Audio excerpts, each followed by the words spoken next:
Good evening, guys, and welcome to In the North Bank, the big Sunday show. Welcome, Des. Welcome, Max. Welcome, the cronky in disguise, Brian, and the lovely Richard. And obviously, let's welcome Mark, who's somewhere in the chat. He should get back in this show. He's a coward. I would say the same. But anyway, it's not me. By the way, before we start, I'd like to just wish In the North Bank, Paul Bray, it's his birthday today. So happy birthday, Paul, and hope you've had an amazing day. Yeah, happy birthday, mate. Yeah. Right, let's get on with this. Let's get on with this show. Let's talk about Everton v Arsenal. And let's talk about the performance. Mm-hmm. Okay, and in that performance, are we all in agreement that we've actually given up on the league? I'll go with you first, Des. I don't think you... well, thank you for going for me first. Good evening, everyone, and thank you for having me. I don't think you can say it just yet, Seema. And the reason being, right, Fulham beat Liverpool today. Yeah. That's the only thing that's my comment. You know what I mean? At the end of the day, Fulham did a wild thing and beat Liverpool. And so I'm not... You know what it is? I'm not saying you're wrong, but there is still a chance. Okay. So, don't get me wrong as well. I'm not deluded, but while there's a chance, there's a chance, Yeah. But I'll see what the other guys think. But that's my opinion. Yeah. What about you, Max? Well, I'm of the opinion that obviously it was gone ages ago, but the fact of the matter is, if we had won against Everton and we didn't have that penalty, it would be down to 9 points because Fulham beat Liverpool, and quite frankly, we should have gotten the 3 points in. But I'll touch upon that later on the show. Okay. What about you, Brian? I mean, we're 11 points back with 7 to play. Yeah, I do think we've given up, but I think we've given up for a decent reason. You're not going to overhaul 11 points in 7 games. You're just not, unless the wheels completely fall off of Liverpool. And if we put all our eggs into the Champions League basket, then I'm not necessarily going to sit here and say that we're going to win the whole thing, but we're going to have a damn good shot at it. Like as far as the game yesterday, for me, it was a snooze fest. It was a snooze fest, Mm-hmm. I've got a bit of a confession to make, because in the second half, I missed the last 20 minutes. So it was a snooze fest. What about you, Richard? I mean, well, it's still possible. I mean, it's always been Liverpool's to lose for a long time, and it's not over until it's mathematically impossible for us to win. Okay. Are Liverpool likely to lose 4 more games this season? I doubt it, but there is a mathematical chance we can still win if Liverpool lose 4 games. Before I ask this question, when I was thinking about it, I was like, I'm going to get on there. I'm going to ask. And I was 100% sure that you guys were going to say, yep, it's over. It's over. I expected every single one of you to tell me it's done. Because this question arose to me when I was on my walk today. And I go into the village here and I always talk to certain people. And there's one, the greengrocer guy. He's a Man United supporter. So I pop in and I pick up some fruit and stuff, and he was like, "Oh, so what's the score?" And with the Liverpool game, and I went, "Oh, Liverpool are winning." So I walked out and I was like, "Say bye," because he was serving. Walked out. I literally had been gone down the road, and I turned around and I looked at the score, 3-1 Fulham, and I was literally running back. I was thinking, do you know what? This is definitely Liverpool's to lose. So that optimistic in me was like, you know what, we can do this. And then I thought, right, I'm going to ask the panel today. And then here you all are saying the same. Whereas others who, support other clubs are like, literally, well, I think you've given up on the league. So does that make us, bottle jobs again? No. No. Sorry to go first. Go, Jez, please. Yeah. No, I'll tell you why it doesn't make us bottle jobs, right? Because no one could have foreseen the way this league was going to go this year. Yeah. You wouldn't believe where Man City are. You wouldn't believe, for example, you wouldn't believe where Tottenham are. You wouldn't believe where Man United are.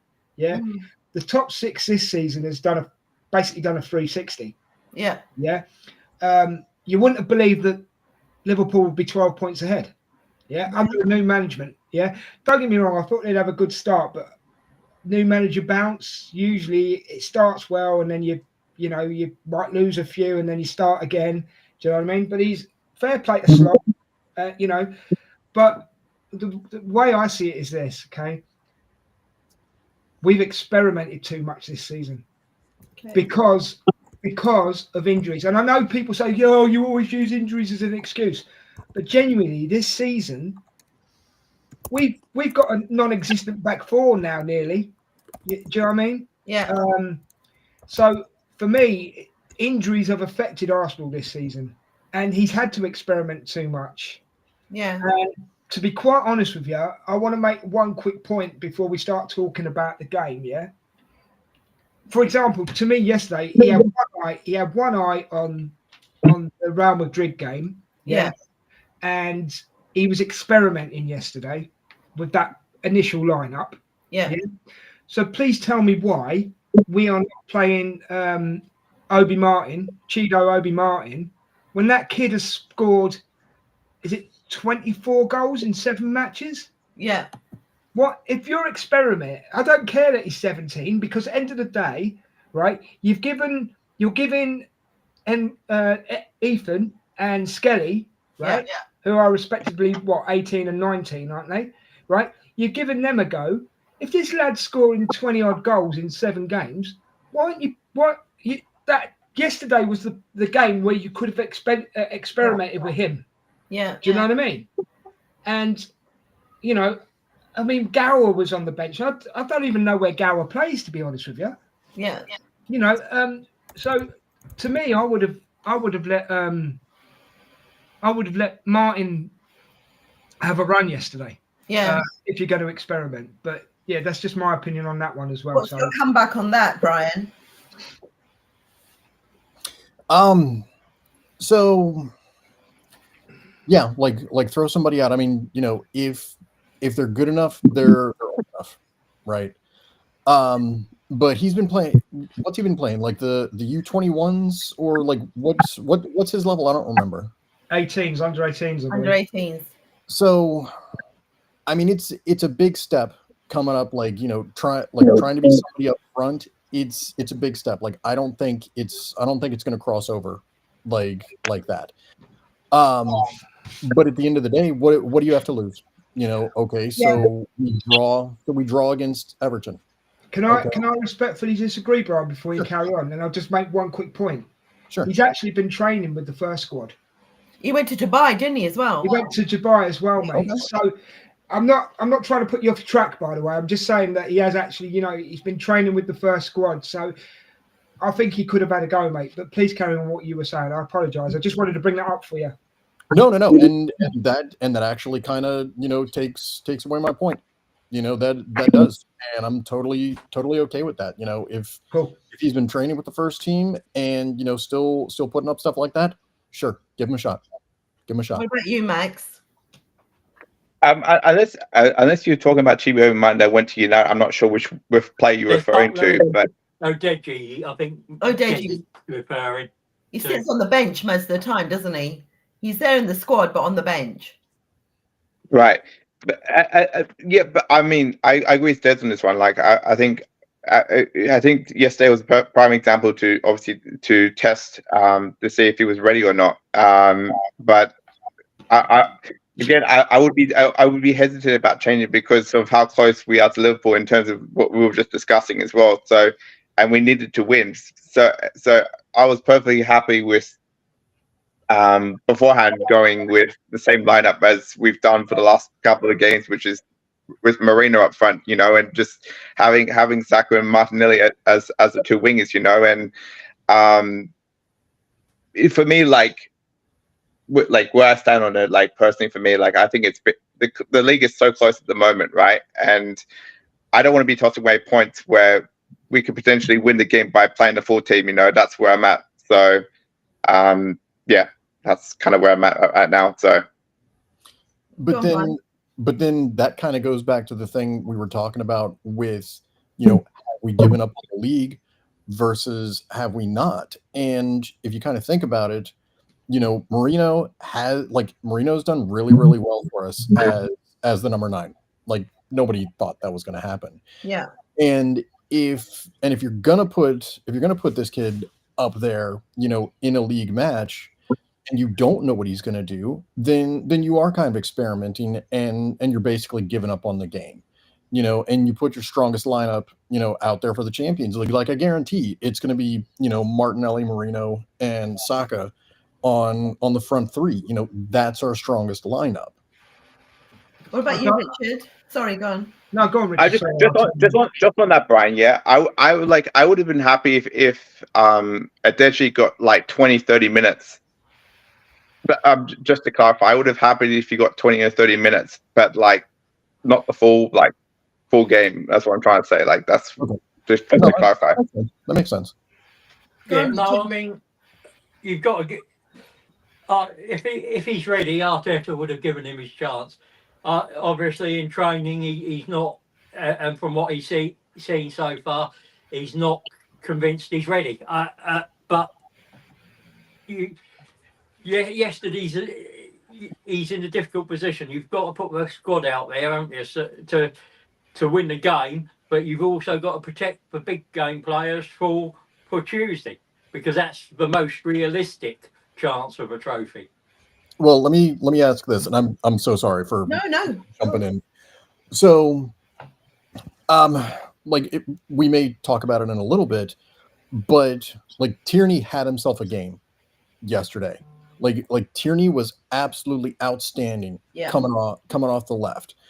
And if you're gonna say that Arteta is gonna put people out there when they're ready, then why has he not been playing Tierney?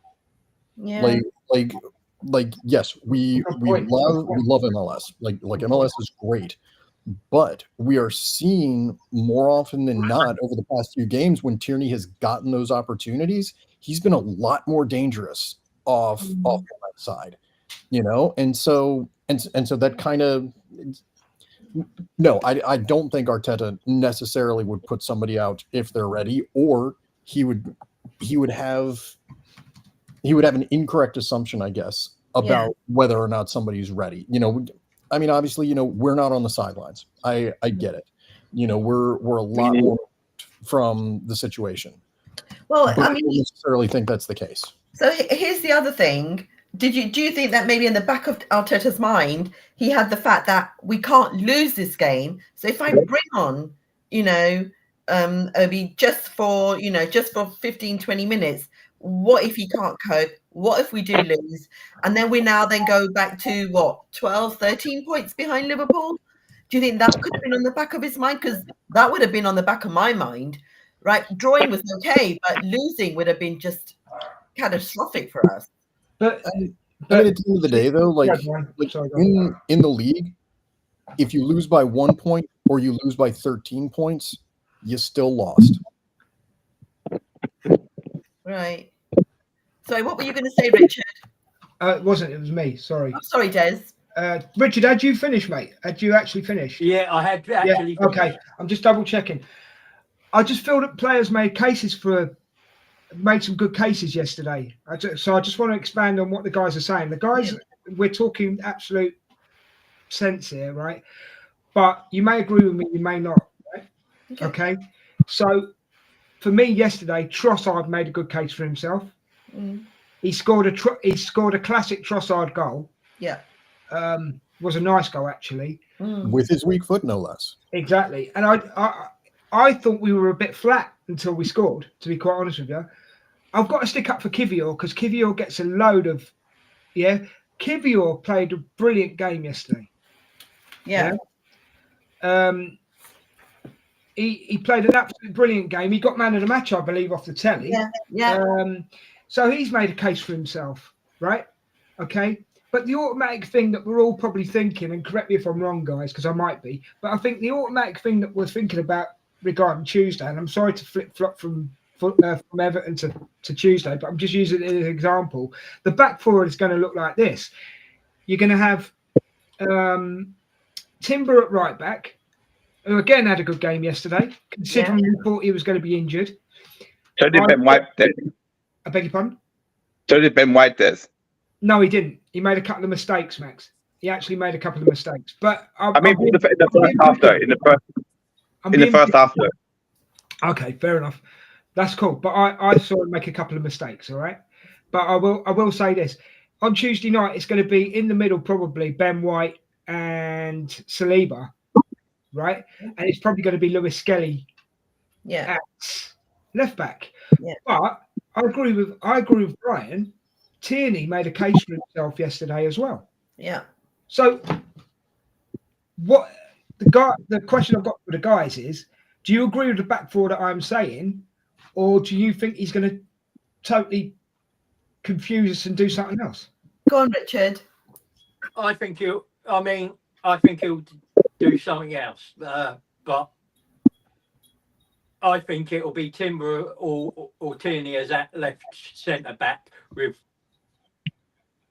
White at right back and Saliba as a right centre back and Skelly as a left back. Okay. Right. That's what I just said, though, wasn't it? Didn't I just say that? Didn't you just say the same thing as me? You said White as the centre back. Yeah, because I think I'll tell you why White at the centre back, Richard, is because Timber's proved himself at right back this season. So it makes sense to me to put Ben White in the middle. Okay. Because Calafiori's not here. If Calafiori was here, we'd be having a different conversation. How long is he out for? Off the top of my head, I think he's out for another month, isn't he? No, I think he's literally just after the return leg. Unfortunately, I think he misses both legs. It's only 2 to 3 weeks he was out. I stand corrected. That's fair enough. I thought it was another month. But what's your take on it, Max? I think personally for me, I think it will stick with the same backline as the Everton game. To be honest with you, and because I think he prefers a left side centre back over playing someone that's right sided. I'm sorry. I'm just looking at that comment. No, they did not break Gabby. Gabby broke himself. Oh, get over it.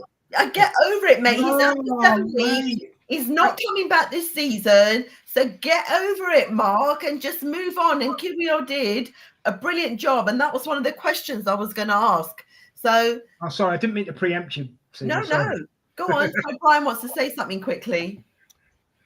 If you look at the penalty, yeah, and like I'm not even getting into. Well, we're going to talk about that. We're going to talk about that as well. Kiwior was out of position for that kick from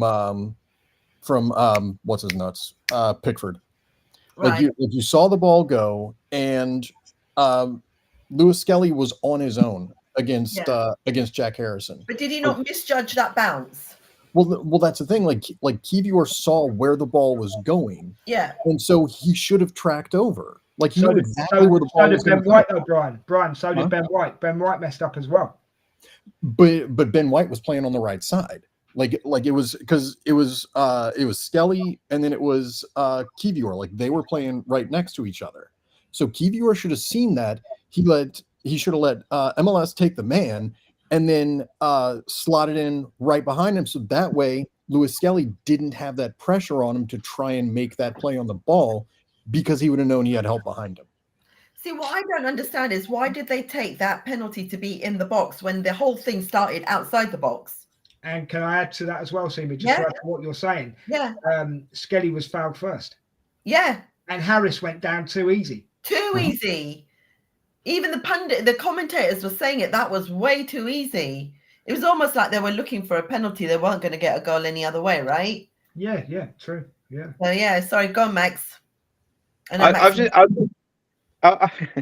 was just going to say, like there was plenty of other referee decisions that I'll get into later. But I agree. Like I'll and I'm going to sound like Daniel in a minute, but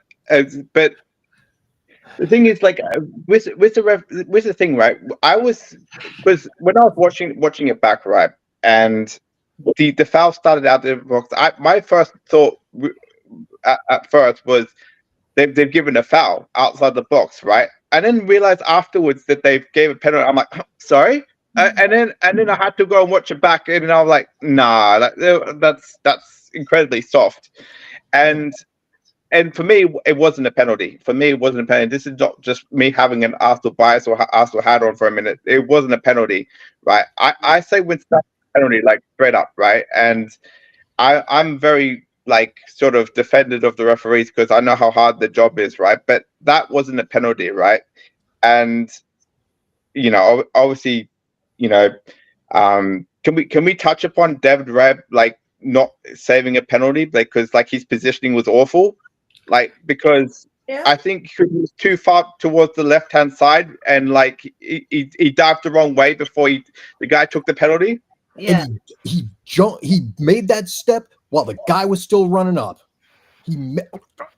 Like David Raya, like I want to beat him about the head and neck when it comes to him and penalties. He made that one save against who was it? Atalanta Milan in the Champions League, and that's really all he's done. Like in the penalty shootout against Man U, he was fucking trash. He did the same shit yesterday that he did in like every penalty against Man U, and it's fucking infuriating.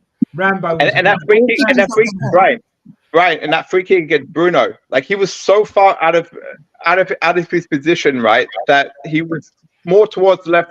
Like before Bruno took that free kick, just quickly touching on that game, when Bruno took that free kick, right, he was so far to the left, right, I knew he was going top right-hand corner. I could see it. I knew exactly where he was going, and he was so far to the left, and the wall was placed like shit, right? And so far to the left, he was woke. Mm-hmm. So I mean, yeah. Do you have a take on that, Richard? Because you've kept quiet. No, I've been listening. I mean, my thing is, Skelly should have not let him bounce. That's his first mistake. He then gets into a tussle, and you allow a referee to make a decision. Is there a foul there? Yes. Is it a penalty? Probably not. It's a soft penalty at best. Well, in that case, Richard, in that case, mate, sorry, what was VAR looking at then? Apparently, there was an offside before that. Oh. Yeah, when you allow a referee, and you know the referees are incompetent to make a decision, you've only got yourself to blame. And the other thing too is, right, I've been of the opinion, right? I've always been of the opinion that we know the referees are shit, right? So why are we giving them a decision to go and never leave it up to the referees, guys? Never leave it up to them. But what I'm saying is this, right? If we know the referees shit, right? If we can all come together and agree that the referees are terrible, right? Why are we giving away strip of fouls? Because that's not the first time that we've given away strip of fouls this season. Max, don't you think these fouls are coming more because of MLS, and it's the fact that the way he uses his body to block a player, and now everyone's catching on that this is what he does, so let's try and make him do it while he's in the box so we get a penalty. Do you not get that? But Seema, sorry, Max, 1 second. Yeah. Seema, he's only doing what defenders do. Exactly. But the thing is, it's exactly like how our set pieces were all, everybody had learned our set pieces, so they knew how to defend them. So we stopped doing our set piece. Do you know what I mean? It's like that. No, I get Yeah. Sorry, Max. Well, go on. Just on this Seema's point, is that referee was the same referee that was on VAR, right? That sent off Marcel Skelly. That was the same referee against Wolves, right? And you can't tell me that bias is not going to be in his mind for basically making him look like an absolute idiot. Of course it is. Right, I can't. Sorry, Richard, were you going to say something? Sorry, mate. Yeah, I was just going to pick up on the Tierney point. He came on in the 75th minute. He created 3 chances, which is more than any other player on the pitch. I mean, I've always said it, and I still say it now. Tierney can cross a ball. Yeah. He's got a lovely cross on him. Yeah, he only gets to play 15 minutes. Yeah, I know. And this is his, to be honest, right? This is Tierney's goodbye season. Yeah. You know? But I want to go back to David Raya just for a second, right? I agree with everything that you said about David Raya and that penalty and about the where he was so far left he was woke. Yeah, I agree with all of that. That's the one thing that Rambo had on David Raya. He's better at stopping penalties. Yeah. And I think you'd all agree with me on that score. Yeah. But then I'm going to go back to the referee. Sorry, Brian, go on. No, I feel like Ramsdale's a better shot stopper than David Raya. Yeah, he wasn't very good at penalties, Ramsdale. Raya saved a few, but Raya's quality is he's good at getting the ball. He's not catching the ball. Yeah. He's good at catching it. He's not. There's not. There are only a few in the world that I call exceptional. I'm one of them, aren't I, Richard? I'm one of them. Yeah, that makes it scary. Don't scare you, Richard. There's too many lights on. I'm talking about the Dudeks, the Courtois, which are sort of 6'4" and fill out the goal. And if you're not got it right in that bottom sweet corner sweet spot, well, let's be honest. I mean, Lehmann was a good penalty stopper as well. If we're going to put our cards on the table, Lehmann was a good penalty stopper. Right. So can we get on to the next Can I just sorry, just real quick, no, no, you can't. You've interrupted the host, mate. No, go on, quick. Go on.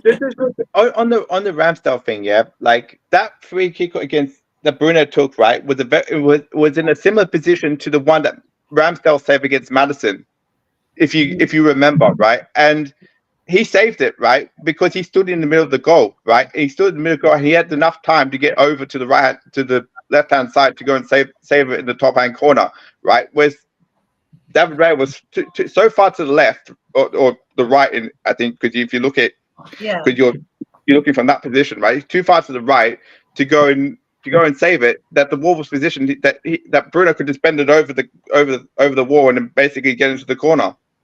Mm. So Okay. Well, commiserations to Ramsdale and Southampton. Oh yeah, because they're officially relegated. Yeah. Sorry, Ramsdale, you made the wrong move going there, mate. Yeah. Okay.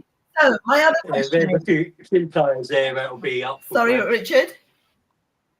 I said there'll be a couple of their players there up for grabs. The young lad Tyler Dibley, and Ramsdale will probably be snapped up by another. I was going to say Ramsdale ain't going to stay there, mate. No. Yeah, bring him back. Don't be surprised if he comes back to Bournemouth.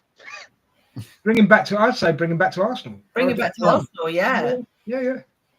Right, Seymour, what were you going to say? Right. So my next question: Saka got to play the second half, 45 minutes, full 45 minutes, because Arteta did the double change at half time.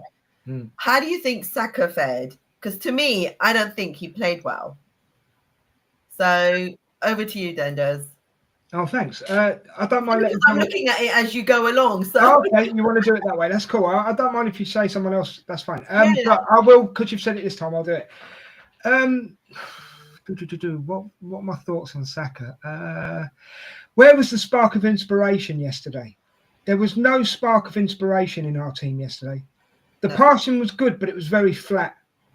I mean, he took Ethan off because Ethan wasn't getting any ball, and when he was getting ball, did you know? I mean, guys, did you notice yesterday we were playing a lot of sideways ball and a lot of backward ball yesterday? Yeah, as if we were restarting every 2 minutes. Yeah. And I think if you restart every 2 minutes, that kind of players like Ethan and players like Saka get pushed out of the game. And yesterday, if you watch as well, a lot of the ball went down the middle. We didn't use the wings very much yesterday. We did a bit more in the second half, but there was nowhere as near you know, the first half it was all down the middle. Because even if you look at Trossard's goal, that came from down the middle. And then, I mean, Sterling gets an assist, but couldn't hit a goal if you paid him at the moment. Yeah. So I just thought, just a flat, no inspiration. It was a bit, even when Odegaard, I don't know what's happened to Odegaard this season. Well, he missed that sitter. Yeah, it went over, didn't it? Yeah. So even when Odegaard, there was nothing. I mean, you know, we said we bottlers. We're not bottlers per se, but I think we bottled it a bit yesterday. Yeah. I also think that Arteta might have made the substitutions a bit early as well. Which is something that's very rare that he does. Yeah. There's something, that was where everybody thought it was the trial. He was doing the trial for the Tuesday game. But genuinely, I thought substitutions came on a bit early yesterday. Yeah. I don't know. Saka needs Ben White and he needs Odegaard to be on their game. Saka does at the moment because he's only just come back. But that's all I can. Other than that, I'm so glad he scored the other day because he didn't look like he was going to score at all yesterday. Yeah. What's your take, Richard? I didn't think he played particularly good against Fulham all yesterday, but he hasn't played a competitive match since December, so he's not match fit, and he's also got that there's always a psychological issue when you come back from in an injury like that. Even though you've done all the training, it's that first sprint, that first turn, that first stretch, that first collision. It's sitting up, trusting your body again, and trusting you can do what you did before. It will come back, and hopefully it'll come back quicker than longer. But it is going to take him time. And again, Everton aren't necessarily a sort of team that you're going to get chances or be able to create many chances from. They sit in a low block. They put ball long. They win the second balls. They're physical. They're tough, and they're hard to beat under Moyes. And you know what you're getting. So I wasn't expecting a great performance, but I think it was more about getting those 45 minutes in his legs. And I expect him to start against Real Madrid and get 50 to 60 minutes. What about you, Brian? The one word that comes to mind is forgettable. Yeah. He didn't stink up the joint by any stretch of the imagination. Yeah. But it was a lot of backwards passing. It was a lot of sideways passing. Like he didn't get injured, so I will call that a good day. But otherwise, not much to talk about, is there really? Yeah. Do you have anything, Max? No. No.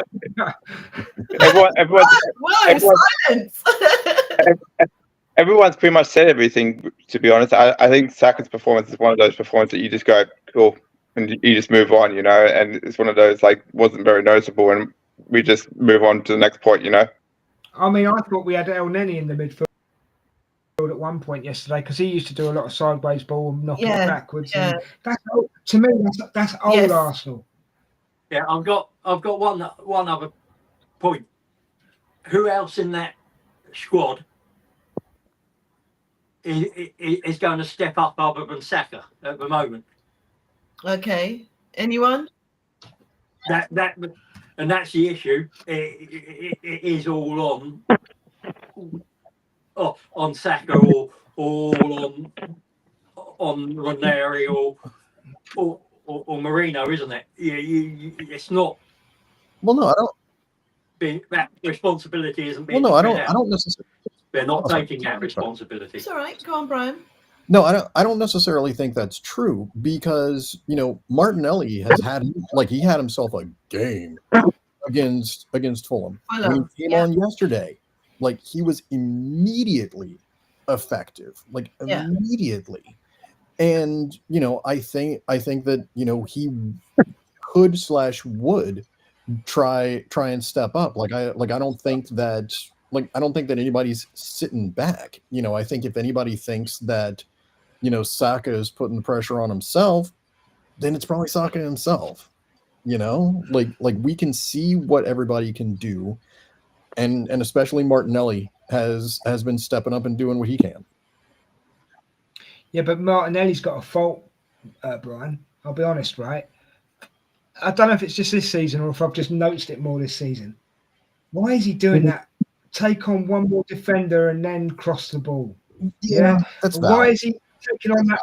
Why is he taking on that one more defender, getting in the 18-yard box and then trying to walk it in the goal or pass it so it gets walked in the goal? Where before he would have just had a go. Have a go or put a good cross in. And he hasn't been doing it consistently this season. I love the boy. Do not get me wrong. I rate him. But it's just, he's doing. We've got a saying down south. You might know this one, Seema. TV football.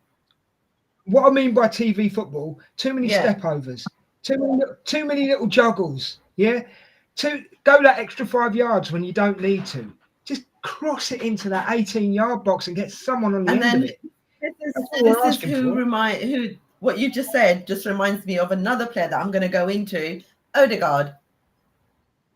Yep, he does exactly. And I'm Odegaard's biggest fan. And I will sit here, Seema, and I'll put my hand up. You're right. He loves that little jinky pass, or he loves that little pass where he thinks, hold on, if I tap it over there, someone's just going to tap it in the goal. No, have a crack from 18 yards. Have a crack from 20 yards, 25 yards. Just have a crack. Because Declan Rice will have a go. Yeah. Yeah. All right. He hit someone in the backside yesterday, but he had a go. Cracker that was. Yeah. Oh, didn't he? Was it him who gave it a smack as well? And it hit someone in the stomach and winded him. One of the Everton players. I think it was Declan who did that. Yeah. It was either him or Sterling. But no, it was Sterling. It was Sterling who did that. He gave it such a crack that it hit the. Do you know what? We have not talked about Sterling. I have not even put a question in for Sterling, yet he is the one that had the assist. Well, yeah, but apart there from was that, nothing else to speak about because I don't actually remember him in the game. In his 45 minutes, I thought it was one of the better 45 minutes he had. He had a shot blocked. He had a cut. He had a ball that got cut out, put behind by Brand. I think it was Branthwaite, where you had Royce and I think Marino waiting to pounce on it. It was one of these better 45 minutes. That's not saying much, though. Wait, I wish I had control of this chat. He's been for most of the season, but he wasn't abject. And when you have to look at our most creative player was a left back that came on in the 75th minute, that says something about the team's performance as a whole, doesn't it? It's like we don't know who's turning up from week to week at the moment, do we? It's true. It's like someone's grabbed hold of all the t-shirts that the players wear and just gone see where they land. Yeah, don't worry, Ray is going to be up front against Real Madrid. We're going to put in goal, you know Rice. Yeah, maybe, yeah. As long, right, one thing I do guarantee, sorry to go off this in a second, but we'll come back to what you were saying. But as long as Partey is not put at right back against Vinicius Jr., anybody can play anywhere, guys. It's see how it goes. On that point, there's like Declan Rice also had a shot that hit an Everton player in the stomach as well. Oh, he did he? So I was right. Yeah. Can I saying about Everton yesterday, right? They didn't look like they were going to score in a month for Sunday. No. Okay. But there was one player, and I can't remember his name. I'll see if I can bring it up. I can't remember his name, but he committed about 6 fouls and never even got a yellow card. Patterson. Addison, that was it. So this is how I think, right? Addison would have been thinking on that pitch, right? You know, a day in the life of Addison. Yeah, you ready? Oh, I've just fouled so and so. You ain't give me a yellow card. That means I can still do it twice. Yeah. Oh, I've just fouled someone else. He hasn't given me a yellow. This is how bad the referee was. He hasn't given me a yellow card, so I've still got 2 in the bank. I can't believe I'm going to have to do ref watch without Daniel. Well, yeah, no. Well, to be honest, right? Yeah, I'm going to throw something. Here we go. I wish Daniel was here. Do the referees have to? Would it be better if we had AI referees? Oh, yes. Who controls the AI though? Well, it'd have to be properly, not like PGMO. They've got so many. They've got PGMO. more letters than the LGBTQ community. Yeah, Do you know what I mean? too many letters. PG, yeah. None of them. None of them. You need So you need independent people. First of all, in VAR. Yeah. You need to use the system that the World Cup used, where it shows better. Yeah, because these lot can't even draw a line. So and I think we need AI referees because human ones make too many errors. Brian C going, really? Can I also quickly touch upon how many times bloody O'Brien stood in front of David Raya as he's trying to take a quick free kick and he blocked the ball? Like, can we? Yeah, but so did. And then there was 2 of our players that did it, and then they argued with the ref. Yeah. Like, why can't we do it? Yeah. There's no rule. No. But my point is, Seema, right, is that O'Brien stood in front of David Raya as he was trying to take a free kick, especially towards the last minute, where the ref was about to blow his whistle, right? Yeah. And he stood in front of the thing, and the Arsenal players are all corralling the referee, saying, like, he's staying in front of the ball, right? Yeah. And then he goes and plays the ball on, right? And then he calls for full time. That's my point, right? And this is sorry, Matt. Honestly. Mark, sorry, mate. Mark, what? And Mark, can I just say we're talking about Sterling because we know how much you love him, mate. Carry on, mate. Carry on. But what I'm saying, Simo, is that the consistencies of the referees are appalling in this country, right? In England, in particular, right? Yeah. So we touched upon the Patterson incident, right? He basically got 3 yellow carded offences, right? And the second that like one of our players goes and makes the same kind of tackle, he gets a yellow card, right? That's the first consistency, right? Then we go upon, like when Des was saying, Martinelli was like, yeah, Martinelli was blocking the goalkeeper for the free kick, but I didn't see him once try and like run in front of him as Pickford was trying to take like a free kick or a free or a quick free kick or something or a free a quick release of the ball, right? Whereas O'Brien did at least 3 or 4 times and like to the point where like that's like a yellow card offense because he's literally standing in front of the ball and stopping play from happening, right? So that's a deliberate delay of play, right? By the own letter of the rules of PGMOL, right? It's deliberate. Breathe. Yeah, and thirdly, right? We've already touched upon the Maslow skeletons, which we've just known, right? Where he was the same referee as the Wolves one, where he's going to have bias against a 18-year-old kid who's basically got out of jail because he's had his red card rescinded, right? And basically he's going to have a bias. Isn't it? It's a punishment that, oh, well, you know what? They overturned what I did and now you're going to pay again. Yeah, but that's spitting your dummy out, isn't it? I mean, end of the day, look at the faults the referee made yesterday. I probably won't list them all here, but I'll list quite a few, right? Okay. Raya had the ball, right? He had to barge someone out the way so he could kick it out, right? The referee did nothing there. The fouls referee just was ridiculous. the penalty, well, Lewis Skelly was fouled first, and as we've said, Harris went down too easy, blah, blah, blah. You could talk about that for the next 10 minutes, and we probably will, right?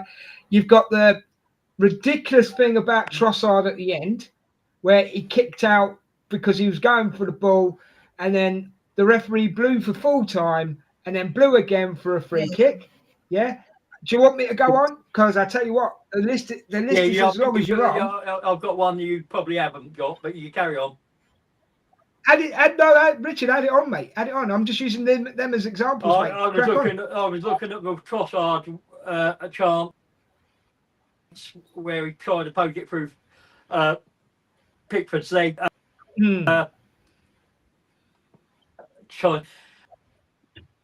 And because he has to pretty much hurdle him to get over him, and he still makes contact with him. Yeah. Richard, don't get me going, because Tchaikovsky shouldn't have even been on the pitch. No, but he should have. That should have been a penalty and a yellow card there. Yeah. But that's why players dive. If they're not. Tchaikovsky should have gotten a red card after the Liverpool game. Yeah, so he shouldn't have been on the pitch. That's what I'm saying. He should have been suspended. Yeah. Right. And then you've got two yellows. Sorry, do you want to go on? Sorry, Des, finish off. I'm just going to say Tchaikovsky was going in double-footed every time. So, yeah. Right, I'm just going to lead it on. Do you think Declan Rice is on a burnout? Mm-hmm. I mean, for me, it seems like he's overdoing it because he's covering a lot of space on the pitch, and I don't know. I'm kind of worried that he's playing a lot of 90 minutes and he's going to have a burnout, and I don't want him to have a burnout during the Champions League slots. You know? Well, he's naturally a number 6, right? Yeah. And get back into the number 8, number 10, number 6 debate here. Yeah, but he is. You're right. But right now, because everybody and their brother is injured right now, he's got to play that left 8. And as the left 8, you're going to be going box to box. And because they really don't have, we really don't have anybody to backfill him, he's going to have to play the 90. If you put MLS at the left 8 and if you put Tierney at left back, you could slot Declan Rice back to the 6 where he's not going to run his legs off. But Brian, you could put Martin Odegaard in the number 8 and have as Easton as the number 10. Yeah, but we don't play with a traditional 10. Yeah, but Odegaard is a better 8 than a 10 anyway, Brian. I'm just saying. Yeah, no. That's what I'm saying.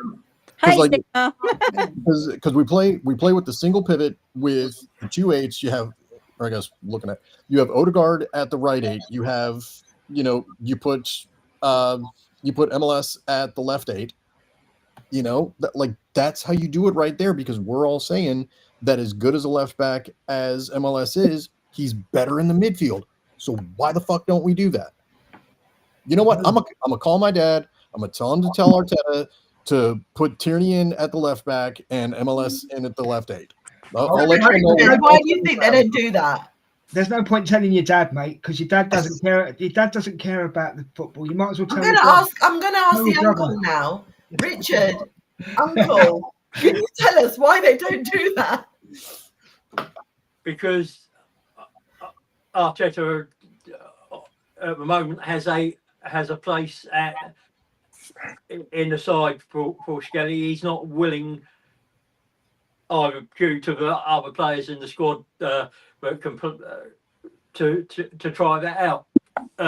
Is that wrong? Maybe, but he's the manager. He gets paid to make those decisions and live and die by them. We'll see come Madrid. I expect it to be Partey, Rice, and Odegaard as a midfield 3. Right. And to be honest, Tim, I think it's also a case of much like when Saka came through the academy, he started at left back and he moved to right wing, right? I think there's a case, and you can shoot the messenger, right? But I think there's a case where I think Arteta sees Lewis Skelly as a long-term left back. Sue me, call me crazy. Yeah. Is that what you think, Aisha? Or do you have, do you think something different? Did Aisha get the question? Sorry, I've just. No, I did. I heard it. I just. What are you talking about, Lewis Skelly and putting him on right back? Well, we were actually talking about Declan Rice having a burnout because he's playing too many 90 minutes. And I was more worried that I didn't want him to burn out in between the Madrid games, the Champions League games. No, and then we've obviously gone on to, with MLS as well, that, that's the position he's going into. Because at the moment, Rice is covering all the slots, isn't he? So yeah, I'm concerned about him burning out as well, because he is covering a lot of ground, and he has had moments in the last couple of months where he's almost been invisible, but not because he's not been playing his heart out, but because he's been tired and trying to move between positions. And what you were saying about Lewis Skelly, I think the reason Arteta's not going to move him, because I think he's still very fearful about how recovered Saka actually is. And I think he is keeping him where he's keeping him so he can rotate him in and out until he's confident. Because at the end of the day, I think in Arteta's mind, he wants this final, this Champions League final. And he would rather Saka be in the Champions League final and rotating him with other players than actually keeping him on. And ideally, put him in left back, but I don't think it's going to happen anytime soon. Okay, all right, fair. Right, so go on. What? You haven't asked me. Oh, I'm so sorry, Tess. I thought you've done so much talking, like you've already answered it. I haven't actually. I haven't. Sorry, go on. But I'm going to respectfully disagree with all of you. Ooh, to a certain degree. I agree with Aisha what she just said, that Arteta wants the Champions League final. I do agree with that. Yeah. But I don't think he is burning out. What's making Declan Rice look bad at the moment is he hasn't got the people up front that can do anything with what he's putting in. So that automatically makes you look bad. Yeah. Even though you're not bad, it makes you look bad. Yeah. Which then puts you on a downer, because he would have walked off that pitch yesterday with a downer because we didn't win. Yeah. And that's how he's being affected. I don't think he's tired, because he loves the game. He loves the game. Yeah. Some of the corners he was putting in yesterday were almost one of them nearly went in the top right corner. Yeah. They were almost perfect. We just didn't have brick top there. I mean, it's going to kick Mark off. And by the way, Brian, cook that silly fool, will you? Right? But we didn't have brick top there. Gabby, number 6. I'm going to come on to that. So yeah. So that, if you've noticed, right, and Saka's the same, they all do that. Well, you've all seen it. They all do that thing at the back post where they all run in, right? But have you noticed, Gabriel never runs from the back. He runs from the front. Yeah. He's always almost past the penalty spot. Exactly. Yeah. So he's got that purchase as he goes forward. Yeah. They're missing that. That was the set piece thing. I mean, we've all worked it out. Yeah, we've all said as well that we've all said it that everybody's worked out the set piece thing now on the corners. Every other team, which is probably true. But why are so many of our players so scared to get in the middle? Yeah. You're not giving the corner takers options. You're not giving the crossing of the ball options. There's nobody better on the pitch to cross a ball than Declan Rice.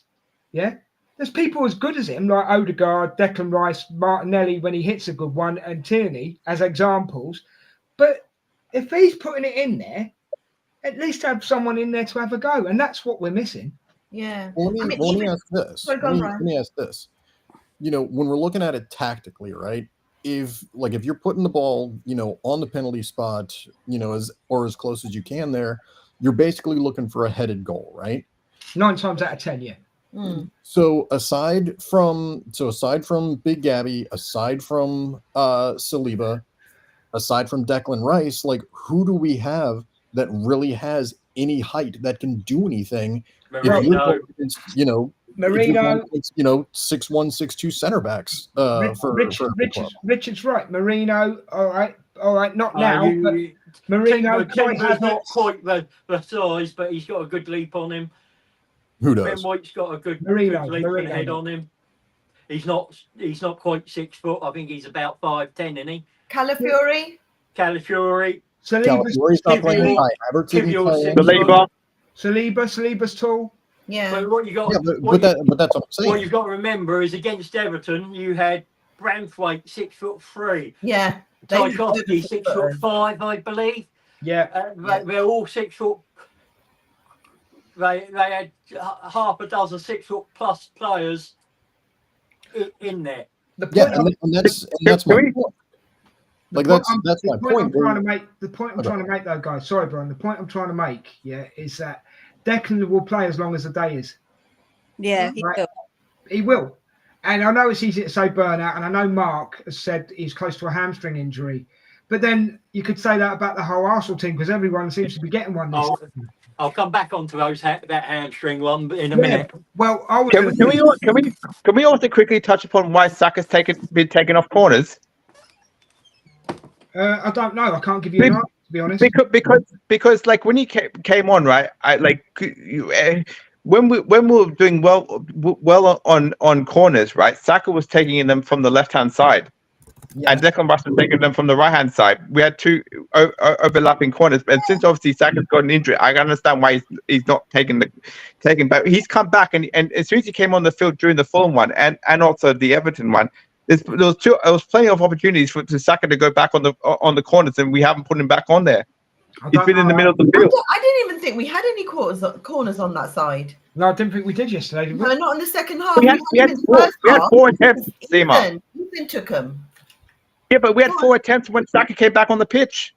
We had 4 attempts, and Declan Rice took and Declan Rice and Odegaard, or it was either Odegaard or Declan Rice taking them from that side. Do you think it could be to do with the fact that there is a certain amount of twist of the leg with a corner and they're just concerned about him, the way he's come back? Because don't forget, he's only played about 15, 20 minutes. If I was Arteta, I don't know if I'd want to put him in that position. I mean, I know it's different, but like 2 years ago, I broke my ankle and it was a really bad break. And I've got pins and a plate in my ankle. And even to this day now, I know I'm not an athlete and I know I'm not anywhere near the physicality Saka is, but you will get moments when to twist it will scare you. And if he is on a position where he wants a Champions League final or he wants to be playing consistently, he might not feel confident enough to take those corners, and that's the only thing I can think that it is. Fair. Yeah, but can I just come back on that, right? If that's how he feels, then why is he playing? If he's that fragile, then why is he still starting? Because there's plenty of other stuff that he can do. He needs the minutes in his legs, man. Yeah. He needs the minutes. It's a subconscious thing. I broke my collarbone 3 times playing scrum half and under 18s for my local team, and you come back, you pass every single criteria the doctors, the coaches put in front of you. Go into that first tackle and you hold back a bit because you subconsciously do it. It's not something you consciously do because you're slightly worried about re-injuring yourself the same way. Yeah, it takes time to get over it could be a physio thing too, because if I'm not mistaken, and if I am, please correct me, but I'm pretty sure that hamstring injuries typically come like when you're extending your leg, like when you're raising your leg when you run, right? So if you're raising your thigh like that, when you're running, that's when you're going to get hurt.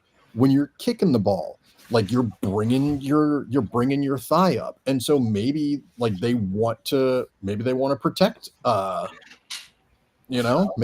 want to protect him for that. Sorry, AS. I was just going to just say real quick, but like my point is that Saka had so many times in that game, right, where he was tackled by Everton players, kicking him in the leg and all that kind of stuff, and he kicks the ball regularly to try and score a goal, right? He could potentially get injured in the middle of the field, right? But if he's so glass cannon, right, that which you just come back from an injury, then potentially he could also get injured, right, in the middle of the pitch while playing, right, and equally not taking corners, right, And if that's a concern, right? If we all agree that's a concern, right? Then and he's worried about him potentially getting injured. He shouldn't be playing full stop, right? But if he's fit enough to play, then he's fit enough to take a corner. That's my point, right? That's the angle I was coming from. Is what I'm trying to say. But he can be fit enough to take a corner, but because he isn't fit enough mentally, exactly what Rich was just saying, that what if he started taking corners again and they were all over the place and they were not the direct precision that he had before? You're going to have a situation where people are going to be calling him shit, and then it's going to damage his confidence even more. My concern with Saka has always been the same thing. Are we going to have another burnt out Michael Owen on our hands if we keep putting him through what we're putting him through? No, we're not, Aisha. We're not, and I'll tell you why in a minute when you finish. Sorry, but I will tell you. Say that's always a concern with me with a young player. I mean, the reason I don't think he's going to go the same way is because his ethics and the way that he conducts himself is totally different, and the way that the teams are now are totally different and so on. But I do always think to myself, he's only 23, and there's a lot of pressure on his shoulders at 23. And if you think about it logically, psychologically, he's an old man at Arsenal because he's been there since he was 8. Right, Aisha, let me clear something up for you, sweetheart. Right? Let me clear something up for you, right? Because I've had many leg operations, as you can appreciate, because of my condition. Yes. Okay. Right. 20 years ago, when you mentioned Michael Owen, yeah. And he's not the only one I can think of. No, I know, but I'm just using him as the example, right? 20 years ago, when Michael Owen had the operation, it was a completely different operation. They reconnected, right? Saka hasn't had it reconnected. He's had it replaced. So if you have it replaced, it comes back stronger. Okay. Well, I didn't know that. So that's okay. No, I'm just making you aware of it. I'm not trying to be all cocky and big-headed or anything, anything like that. It's always good to have that information because if anyone then says to me exactly the conversation we're having, I can go there with a bit more knowledge. So it's good to know. That's sweet. So hold on, Max. One minute. I'm finished. 1 minute. Yeah. So when Michael Owen had it done, because it was a reconnection, it can be a reoccurring injury. Okay, because he's had it replaced, and you'll find that Kai Havertz would have had the same operation now, and it looks like Gabby's going to have the same operation as well. Sorry, Max, to cut over the top of you, but I just wanted to get this point out quickly. Because it's replaced, it's much, much stronger. Okay? And I can understand why people, like Aisha said about twisting, taking a corner. Yeah. He just might not be ready for corners yet. That's all it is. He just might not be ready. Well, I tried to have a look. If someone can clarify it for me, we had 4 corners in the second half, and I don't remember it being on the side that Saka takes. So I can't get that stat up on what side. We had 8 corners all match. Yeah, all match. Yeah, 4 in the first, 4 in the second. I remember Rice's corners. I remember Ethan's one corners. area had one. Ethan, he overkicked it, if you remember that. Yeah. So, and I don't believe that Saka actually took a corner. No, I don't think he did. But Seema, that's what I'm saying. He didn't take a corner, but he should have taken a corner. That was my point. I don't think. But quickly, Seema, on Jess's point, right, about the leg being stronger, right, is that was my point about him trying to take a corner, because he's leg stronger, because he's come back from an injury to try and heal himself, right? He's strong enough to be on the field. He's strong enough to take a corner. That was my point, right? And touching on the Real Madrid game, because we're going to need those corners from that side if we want to try and score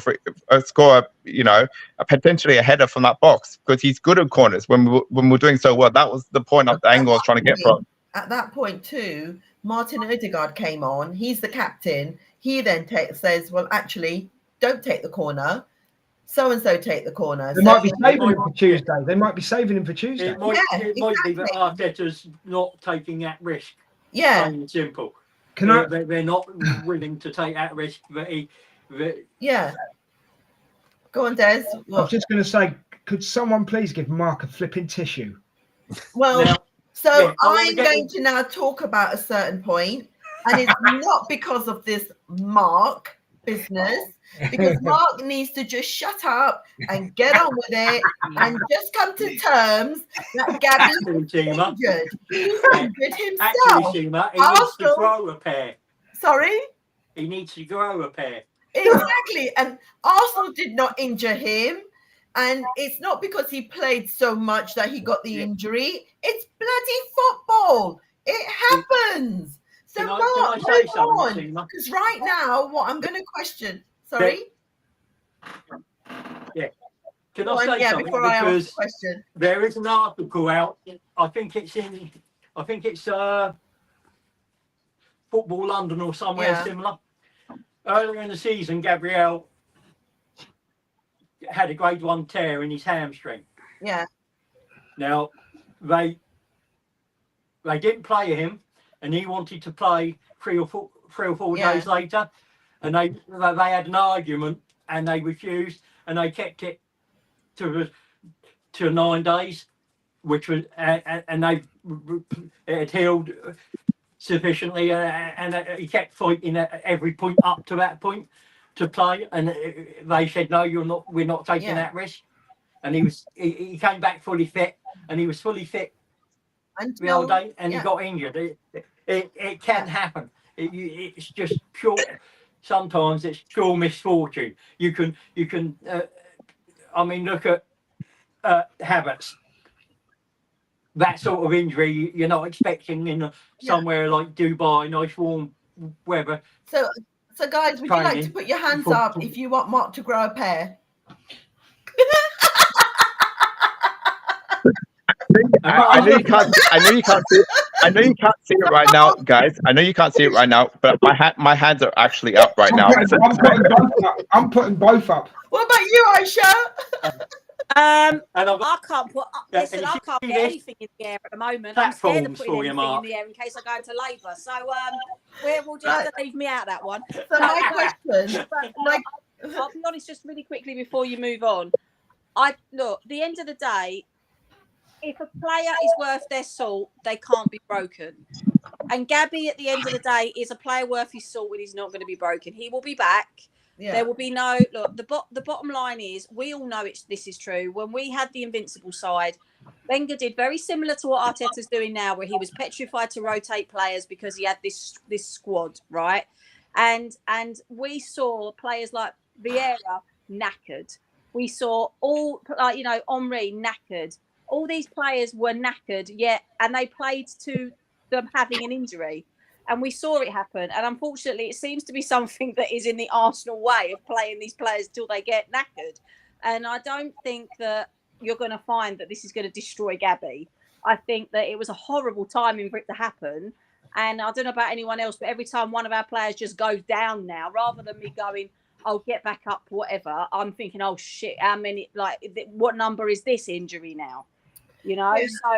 So look, these are athletes. People seem to forget when they think about football, these are athletes, right? They are used to this sort of thing. Their bodies are much more built to recover from this sort of thing.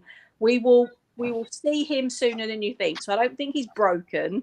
And at the end of the day, I hate to say this, he's still getting paid, whether he plays or not. So why are we sitting here moaning and crying about it when we're not so much ground richer at the end of every week for not playing a game? He is. I'm not. That's really unfair. I'm just going to clarify. We're not crying about it. Mark is. Mark is crying about it, and we're just saying get over it and move on. Yeah. The question I'm leading to. Move on to Sterling. No, we're not going to talk about Sterling. I'm going to talk. We're going to. No, I'm talking about Mark.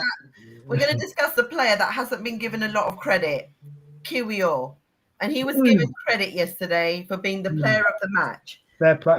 Fair play.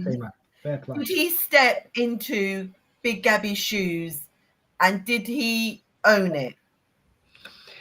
Me, yeah? Yeah. He owned it yesterday.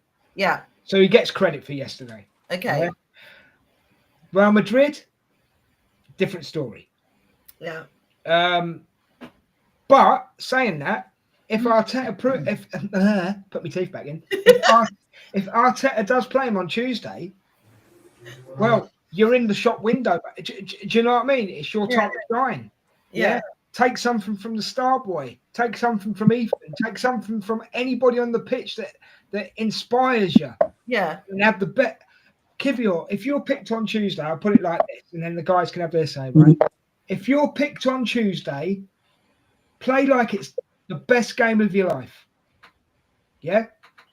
Win, lose, or draw, right? Preferably win, right? Play like it's the best game of your life. Yeah. Because there's so many fans out there, and you guys correct me if I'm wrong, but there's so many fans out there that pull him for the slightest thing. This is your chance, if you're given it, to shut a lot of people up. Yeah. And what you got to remember about Kiwior, he's an international Polish player. International. Right? Yeah. You don't get international, picked for an international team just like that. Exactly. Show us what you've got, mate. And I tell you what, if you are put on the pitch and you show us what you got, you'll get my support all day long. Cool. Max? 100%. 100%. I agree with Des, right? And this is the thing, right? Is that he was trusted to play in the most important games for Poland, right? And he performed, right? And I'm not one of these people that obviously criticize Kiwi. He's a great player underneath, right? But there was some times where he does get caught out, right? And I like Kiwi as a player, right? And I think he can potentially do a job. Now, he's not going to be your first choice by any means, right? And he's one of those players, much like El Neni, it was for us at a time, right? That will fill in, or Jorginho, that will fill in and do a job. And those are the players that you need more than the first team players, because those players build a squad, right? And for me, like, if we had another Gabriel, right, I'd worry about him complaining about getting game time. Now, Kiwior has never once, to my knowledge, correct me if I'm wrong here, has ever complained about his game time. And he's always come in and done a job. Same with Jorginho, right? Same with El Neni. They've never complained about doing a job when they've come in and been selected, right? And those are the players you need around the squad, because they build character and they build a good team spirit and a team unity. And I like Kiwior as a player, right? And I think he can. That's why, for me, right, when you asked me about the Real Madrid question, right, a couple of minutes ago, right, I would play him. I would, because he's got a good head on his shoulders, and I like the kid. I really do. Okay, Aisha, your turn. I'd play him, and I think you're right. I think he does. I think he shows moments of brilliance, and I think that he could really, really turn into something great. I think that there are times when I watch him and I think, oh my God, get out of my team. And then there's other moments when I watch you and go, there's really something about you. I'd give him the chance. I mean, to be honest with you, I think part of the problem that we've got is that we're not giving a lot of these players the chance in different positions. And you could find that they surprise you, and you could find that it ends up being a situation where we need them in that position. Because who was it a couple of years ago? Was it a Dutch manager? I can't remember now. Did this thing about playing everybody? Oh, my husband was talking to me about it last night, where they played the players in every different position. They tried playing the players in every different position. Who was that? Oh, that was Cruyff and Total Football. It started back. Johan Cruyff. Legend. Yeah, he was talking to me about that last night, and he was like, do you think this is where the Premier League's going, this total football again? Because there's a lot of players and you've got this whole false nine business, and I'm thinking, you know what, I don't know if it would work, but in one respect, give it a go if you're in a situation like us where we've got these injuries, because, you know, look at Zinchenko. Zinchenko, isn't it? Zinchenko plays really well in the middle rather than always having him in the back. He can do. Yeah. Yeah, he plays left eight for the Ukraine, but he hasn't played there for his club sides, which is really weird. Go on, Richard. You might as well carry on for your part. Yeah, Kiwior's not a bad player. Probably a little weak in one-on-ones, but most of his howlers have come when he's been asked to play left back. Not centre back, which isn't his natural position, and something he struggles with. I don't know if Arteta will trust him enough against Madrid, because he's going to have to go out into those wide positions and defend one-on-one, and that might be where he looks at a Timber or a White Saliba partnership in the middle, but that's down to Arteta.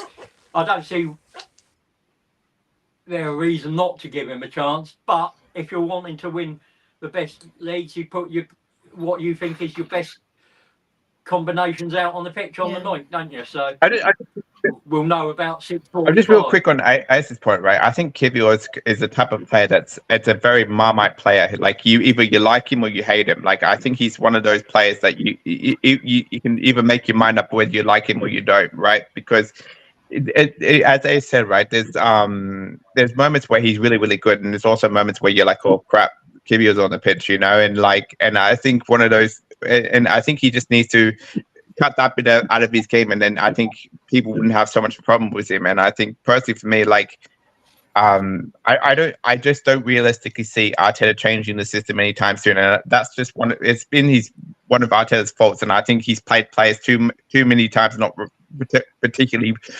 rotated properly at times when you could potentially rotate, And I think for me, like, if Calafiori was available, I wouldn't be surprised to see Calafiori there, but because he's not, I see Kivior playing for the rest of the season until obviously Gabby comes back. Are you finished, Richard?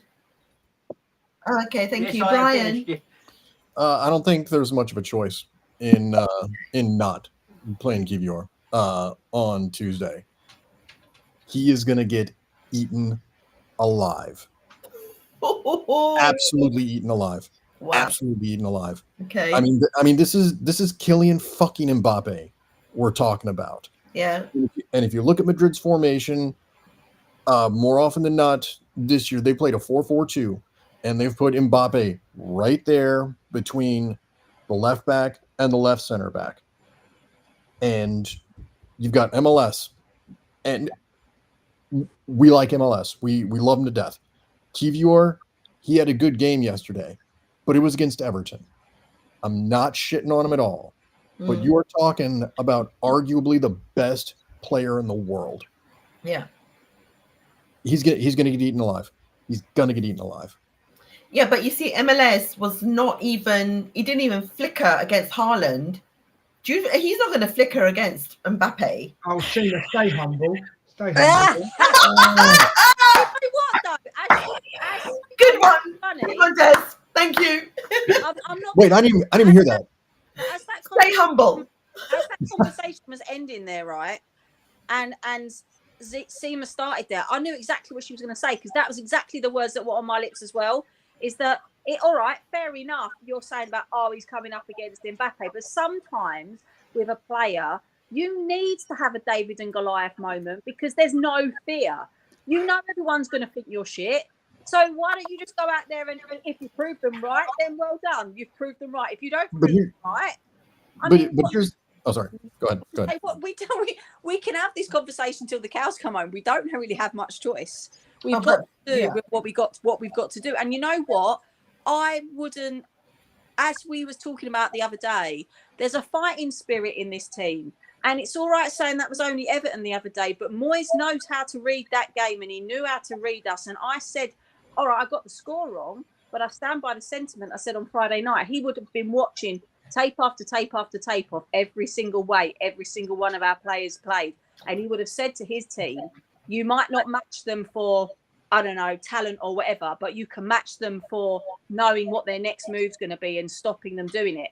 And there's nothing to say that Arteta is not doing that right now because we know that he does for Mbappe and every other player in that team. And I just wouldn't write us off just because we don't have Gabby. No, I'm not writing us off because we don't have Gabby. What I'm saying is if you're looking at Haaland versus Mbappe, Haaland is a tap-in merchant.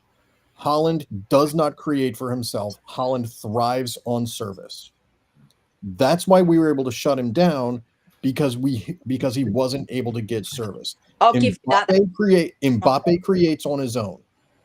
Mbappe is the best player in the world. And Haaland isn't. And so if you have a complete player like Mbappe is, like he's gonna eat anybody alive. You could put fucking Paolo Maldini back there. Can I respectfully disagree with you, Brian? Can I respectfully disagree with you? No. Okay. It's a good thing you're disagreeing because I was about to. Because end of the day, right? I know what you're saying, and I get your point of view, but it's wrong. I'm sorry. I've got to let you know. I've got to let you down gently. I've got to let you down gently. Let's hear it. Okay, so let's give you some comparisons, okay? Okay. Remember, any player can have a bad game. I think the biggest threat in Real Madrid is Vinicius Jr. over Mbappe, to be honest with you. Okay? Let me give you hypotheticals, all right? Just for a second. Just hypotheticals. Rob Holding or Kivior? I love Rob Holding. Get out of here! I love Rob Holding. You're no Arsenal fan. Gotta be bald Rob Holding too. It can't be Rob Holding with hair again. Right. So listen. Right. So the point I'm trying to make is, okay, right. Calafiori was brought in for cover here, cover there. Right. Injured. Right. Let me get to my real point. Right. I'd have Kivior over Calafiori, even though I like Calafiori, because Calafiori has got this one major flaw in him. He lets people get the wrong side of him. Kivior doesn't. He'll chase you down all day long. Where Calafiori, if he was in the middle, right? Yeah, he lets people get the wrong side of him, right? I don't think it will be Calafiori on Tuesday in the middle. It's either going to be Ben White or it's going to be Timber in the middle with Saliba. But then you've got to say to yourself, right? This Mbappe is a good player, but he could have a shocker.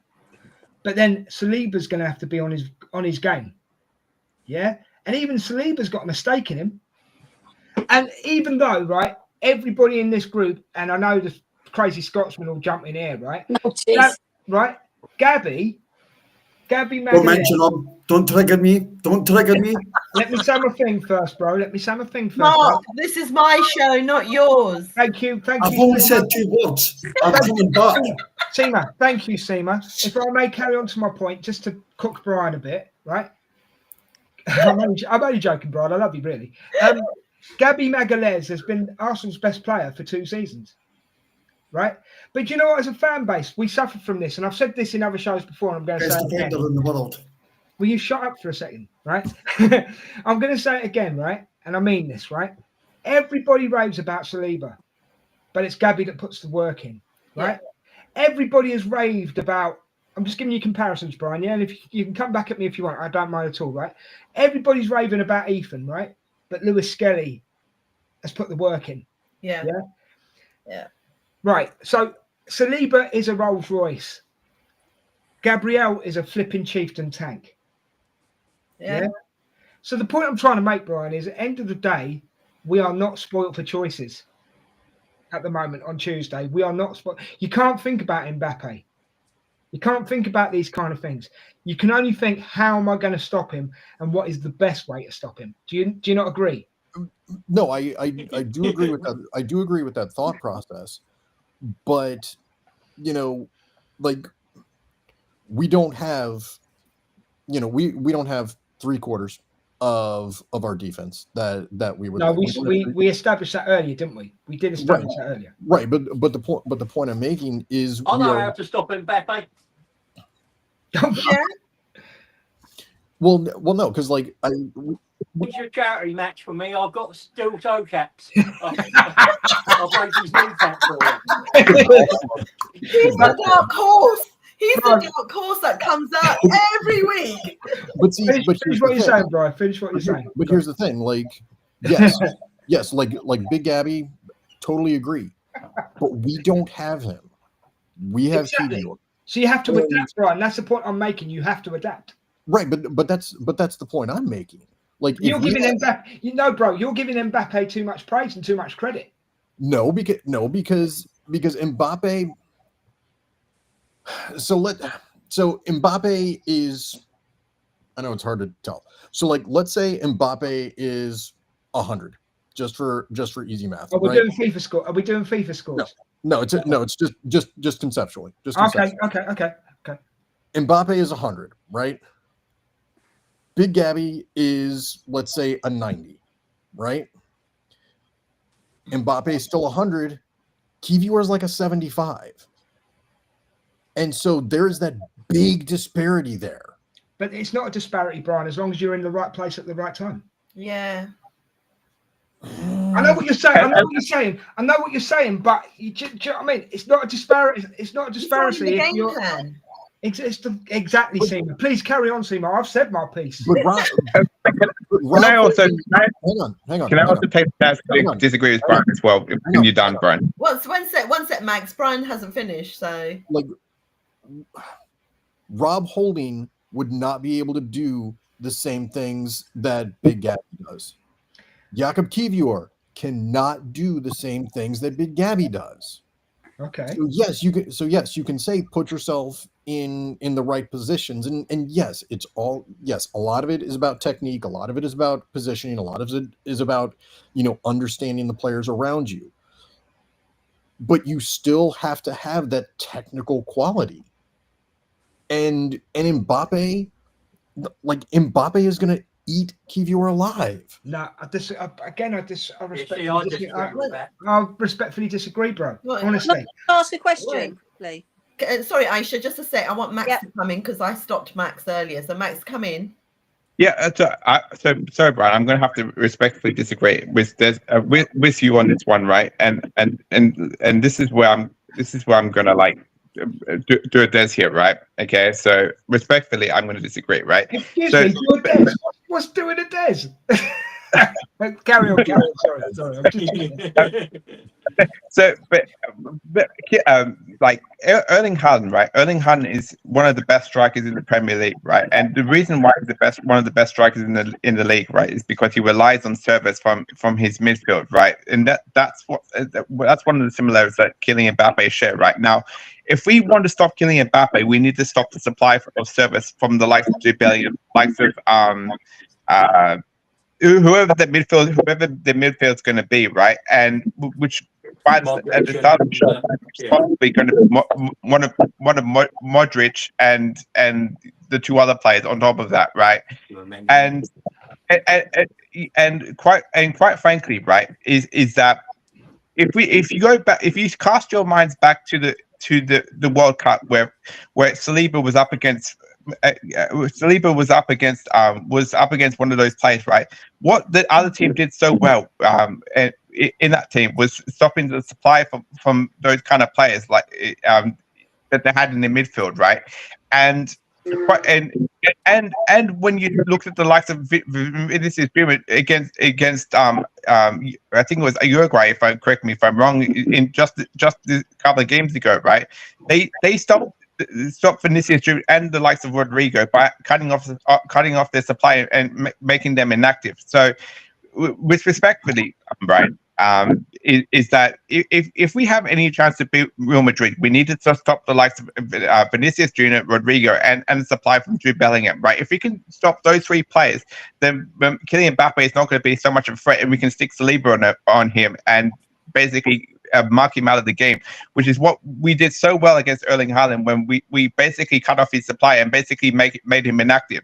So this is the thing we need to work on. It's the players, or it's the supply he gets, because Kylian Mbappe, what he thrives in is pacing behind. Now we've all seen it, right? He's a very pacey forward, right? And if we can cut off his supply so he's basically inactive, so he can't make those runs, then we're basically stopping two players as well. So that's what that's what I'm getting at. But Right, Mbappe can take people on. Like he's arguably better at taking somebody on than Vinicius Junior, and Vinicius Junior is breathtakingly good.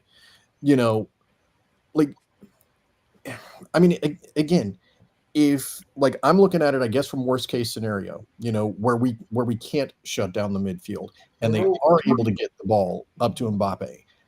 If that happens and Mbappe takes Kivior on one-on-one, it's a wrap.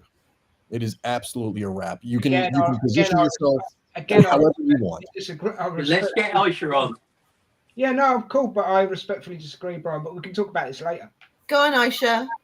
I was just about to ask, Des, who did you compare the Rolls Royce to a minute ago? Because the Rolls Royce is Saliba.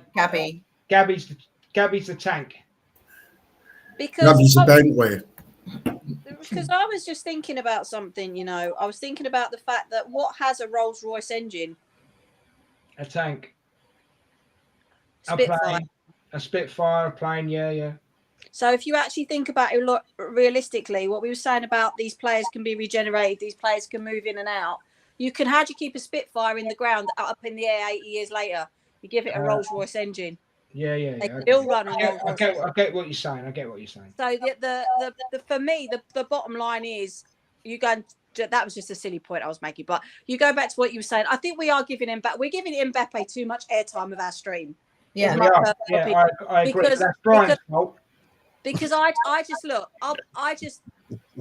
think any player can be the best player and the worst player on the day if they are either not fit to play, not mentally fit to play, or they're not being fed through from other positions. And I think at the end of the day, like what I've said before, Arteta is not a manager. It's not going to do his homework. He's going to have each one of his defence analysing every movement Mbappe makes, and he's going to say to them the same as I think David Moyes said at the weekend about us. You might not be able to close them down with physicality, but mentally you would be able to. If you stop, you cut off his supply line. And I just think that we at the end of the day, what we're doing here with giving Mbappe too much credit is exactly what is the fear of the media putting into Arsenal's head 24 hours before that game. Because that's exactly what the media are going to be doing. They're going to be doing exactly what's going on this stream, and we've just got to hope that they don't believe he's better than them. And I genuinely believe that. Right now, we are giving him too much time because we're all forgetting about Vinicius Jr. We're all forgetting about Bellingham. Can I come through? Excuse me. Can I come through on this? Excuse me 1 second, Mark. Can I just say one thing? I said about Vinicius Jr. So, well, we never mentioned Bellingham. Yeah, the reality is that we're going to have to be play our best game, and Madrid are going to have be off their game by 1%, 2% for us to go over two. Right, can I come through? I've not said anything. Go on then, Paul. Great show, guys. Honestly, you guys have been laughing behind the scenes, but I'm going to give it a quick breakdown of what I see going into Madrid, and I'm going to take it back to the Chelsea game. For 25 minutes in the Chelsea game, Arsenal dominated the ball for 25 minutes, and then Arsenal gave the ball up, and I think that was deliberate. I think that was in preparation for this game. I think that was Arteta saying we need to adjust to play differently against Real Madrid. Now, I'll put up on this moment in time, I would argue, it's just my opinion, that Real Madrid have the best attack in the world. But I would also argue that Arsenal have the best defence in the world. So Arsenal have got pretty poor attack at this moment in time, injuries. And we've got a certain player at the football club that shouldn't be there, but I'm not going into that. Is that Sterling? And and say it, Mark. Say his name. No more real time. No best and at the same time, I think Real Madrid have got a really shit defence. That bad. They've got midfielders sitting as central defenders at this moment in time. So going into this game, even with our attack, I think our defence could win. Arsenal, 1-0 to Arsenal. We go back in the day, we used to win 1-0 under George Graham. We could go back and play that style of football and get past Real Madrid. However, they broke Gabi. And that for me... You're not allowed to say that again. Okay, just once, right? Swear, this is the new swear jar. I'm sobbing. The Gabi jar. Yeah, I think it's the new Gabi jar. I'm noticing Brian swearing a lot more, but I have to put 20 quid in. It's not even a lot more. This is like my normal number of F-bombs. You've had a lot today, bro. You've had a lot today. A lot today. We should have a long-screen counter. Mark, can I just add something to what you're saying, bro? And you might agree with me, you might not, right? But disagree. Yeah, great. Seema, see how I didn't even flinch there? Seema, you showed me something in the green room. Are they not missing loads of players on Tuesday? Yeah. Yeah. Yeah, that's what I mean. Watch the They're video, missing- they're you missing the see. defence. If you Yeah, go watch missing that the defence. video, you can watch it on What? Instagram because I'm sure it's Rory Speaks Football or whatever it is, Rory Talks Football. He's brilliant and he's put it on there. Who's going to be there and who is it? Because they've already released their team sheet. So Yeah. let me add something to that, right? Players are missing, right? Vital cogs possibly, okay? See, the way I look at it is like Mark, right? We've got the best defence in Europe, I think, personally. Yeah. Now, if I'm Arteta, I'm putting Saliba on Mbappe. I'll give you one reason. He'll do that. He'll cook him. Saliba will cook him. There's probably loads of, but I'm going to give you for one reason, Brian, that you haven't considered. You absolute twat, right? No, I love you, really. I love it. Oh, you're so rude. Damn. Yellow card. Oh, my cards are upstairs. Why My is cards it are that upstairs. Scotsmen come on this Anyway, channel and are abrupt and rude? Will you let me? See, mate, as a host, you need to control Scotsmen on this channel. Well, let me Honestly, every week there's a different Scotsman Hold comes on. on here and they're rude to Americans. I can All right, smell. finish up. I Des, can, quick. I can smell something. I'm cooking Brian. Brian, what you're forgetting though, mate, right? If we put Saliba on Mbappe, right, and this is a positive, he plays with him in the French national team. He knows more about Mbappe than probably any other Arsenal player on the pitch. So if you put Saliba on Mbappe, and this is it, end of statement, he will cook Mbappe. Plain and simple. End of. But see the problem we're also playing against. We're also going up against Ancelotti, and Ancelotti is smart enough to put Mbappe on the opposite side That's of if the he's not in field as jail.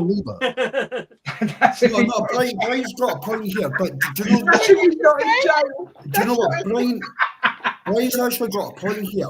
See, when you, right, and I love Kivior. I watched him in the Euros, and I absolutely love the guy. But I think that he's lacking a bit of form. And yes, he got man in the match. I didn't watch it, didn't see how good he was. He's lacking a bit of confidence. But Brian's right. You can lock up Mbappe with Saliba, no bother. You could do that. But then you're leaving Vinicius. You're leaving, is it, what's his name? Rodrigo. Yeah, as well. You've got different avenues coming right at you.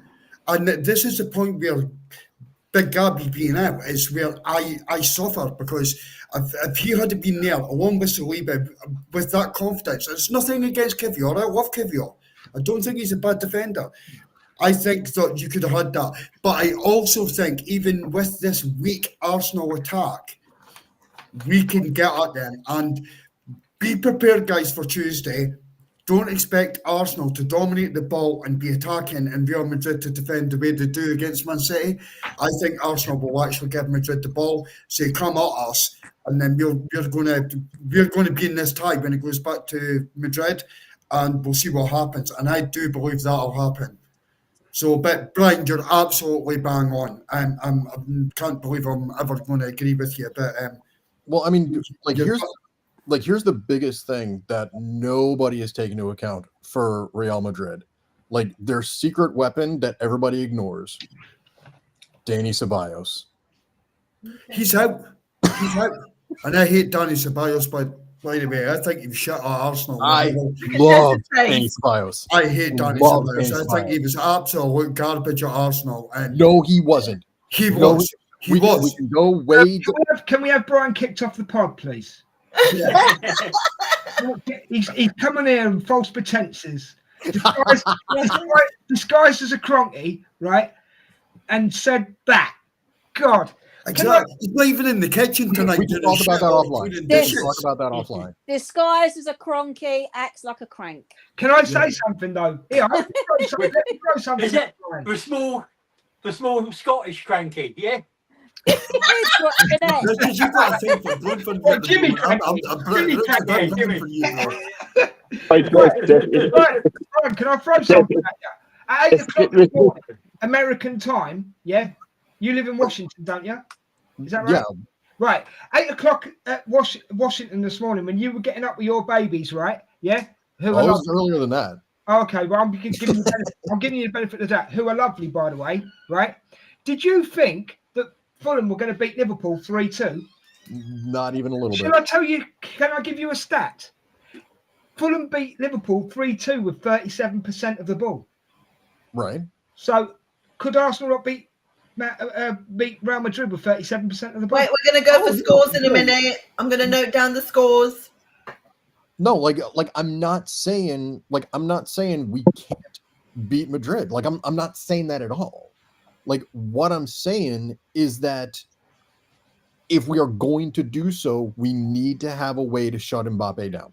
I agree. am not as concerned about Vinicius. I actually do. All joking apart, I agree with you. All right. Yeah. Like that's what I'm trying to say. In all this, that's what I'm trying to say, and I don't think Kiwior can shut him down. Okay, Brian, your score prediction.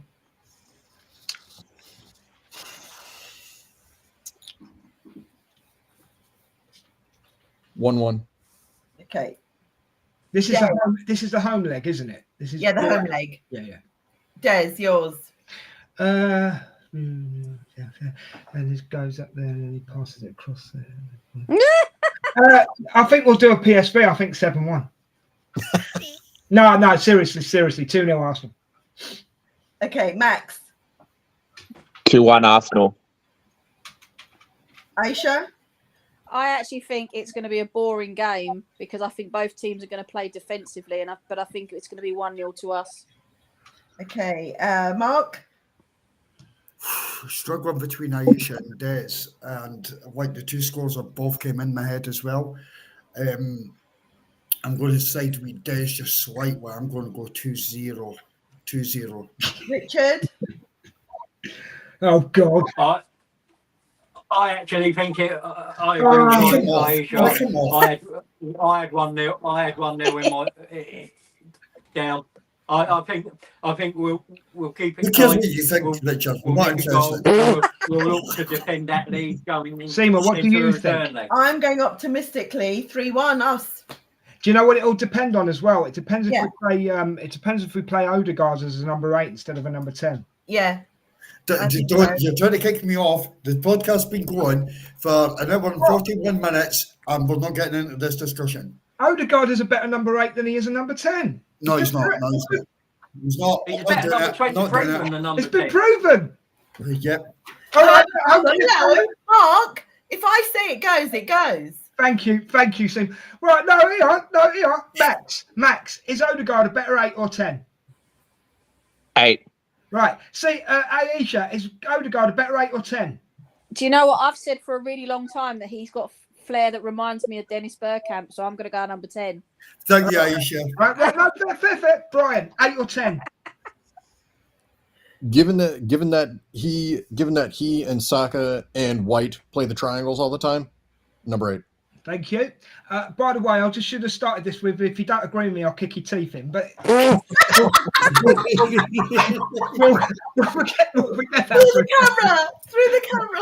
We'll forget that for a second. Richard, 8 or 10? Well, he doesn't really play 10 for us. And thank you. I like him as an 8. I like you get the deciding vote, but I think we're winning anyway. 8 or 10? 8. Oh, Mark, stick it up, yeah. Get it up, you Mark. Get it up. Can I just put it into a jar for Mark, you a shish kebab. Seema, can I just also quickly just say this? Yeah, I think Odegaard in the system that we're playing right now is better suited to an 8. However, in saying that, I think what Aisha and obviously Mark was saying, I think if we go back to a system where Odegaard's playing it as a 10, where we have like when Jacqueline and Partey was a couple like in that season where they were really, really good, I think Odegaard would be more suited to a 10 than an 8. I agree with that, but the problem is we're not in that season. We are in the present season, and we're playing in the present tense. Thank you, Seema. It's what we're talking about right now is in the present tense. So it doesn't matter what's happened in the past.